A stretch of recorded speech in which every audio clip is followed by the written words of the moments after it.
Good afternoon, Chandra Easton here from StarAstrologyHealing.com, continuing on with my talks about our travels around Central Australia through this series, This Ancient Land. Good friend Namita Trensky and I have spent the last month or more travelling around Central Australia, and today I'd like to speak to you about the Angkerle Springs, otherwise known as Stanley Chasm. I think it might be maybe 50 kilometres out of Alice Springs to the west in the Juricha, the West McDonald's country. This is one of the few, if the only, centre we came upon that is run exclusively by Aboriginal people. It's an Aboriginal organisation. It's wonderful to see local Indigenous people employed there. Cultural tours are offered. There's a big sign up letting us know the correct name. I know it's Angkerle Springs. There was a second word and I can't recall what it was, but just fantastic to see the Indigenous name first and foremost. It's a women's business area, and it's also a place of wallaby dreaming. There's a photo here of Chandra that's not taken here. This is one from many years ago, actually taken at Stradbroke.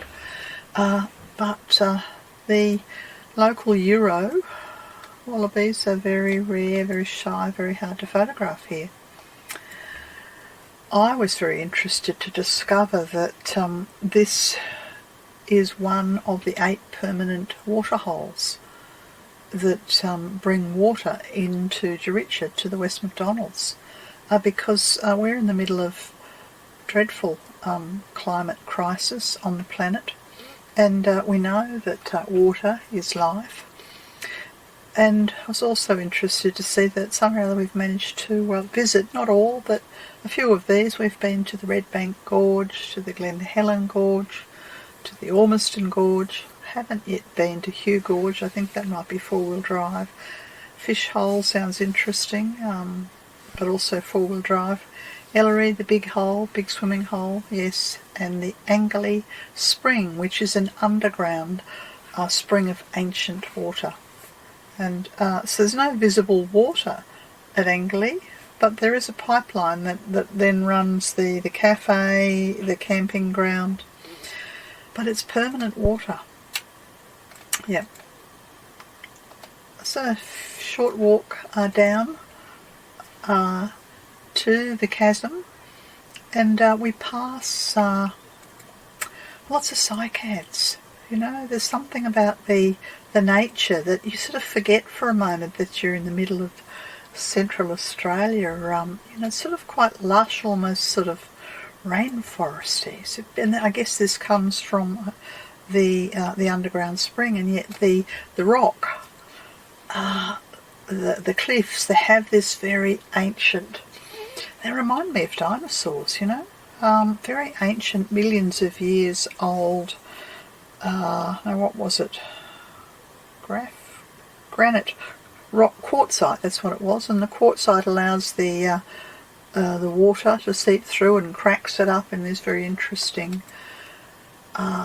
ways. It's very, very lush, and the sides of the cliffs rise up, and from here you can continue on through the Larapinta Trail.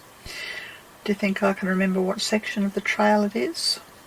Sorry that I can't, but you can certainly continue on. And in fact, we did come upon a group of people who were out walking the trail the following day, but we simply went down to the chasm.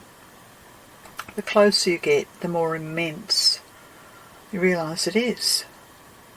And I don't know whether the underground springs are through the whole area or just under the chasm. To go all the way through to the other side, there are signs asking people to respect that this is very sacred traditional country, and that we're not to proceed past the rocks at the end of the chasm. It's a women's business area, as I said. Yes, and this photographs where it looks quite dark. I think it was 3 in the afternoon. There's a little bit of sun coming down, but I would imagine that first thing in the morning and last thing at night it'd be pretty dark. Yeah, just to lean with your back against this rock and to feel the ancient power and presence of it. Yeah, wonderful. Some of these cycads are hundreds and hundreds of years old that we passed on the way back. And as I said, the rock has this kind of striations, you know, red, orange, grey, this quartzite. It's immense. There was a track off to the Larapinta, and Namita took that track, and she said, "Oh, I won't be long." And I had a feeling it'll be more than a brief encounter. And of course the track appeared to go kind of vertical upwards, and I haven't got the photographs here to show you, but she showed me afterwards as she'd walked the track. For all the world, it reminded me, now what's the name of that Egyptian goddess with the many, is she Egyptian or is she Greek? The many-breasted goddess.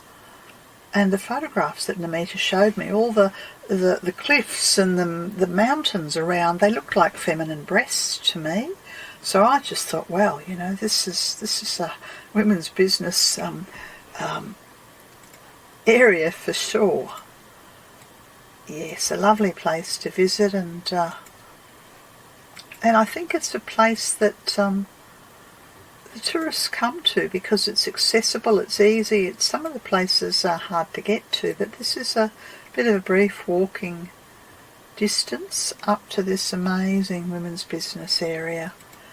And there's this wonderful little, I don't even know what you'd call it, a beetle of some sort that I've managed to take a photo of as it was scurrying away. It's kind of camouflaged, really, fitting in with the colour of the land. Yeah, so that's just one of our many, many fabulous outings that we've had, just trying to immerse ourselves, and in fact we have been immersed and changed by this wonderful journey around Central Australia. And what we've managed to do over 5 weeks is just to sort of scratch the surface, really. Stay tuned, there'll be more of these brief chats as I continue my journeying, my pilgrimage around this ancient land.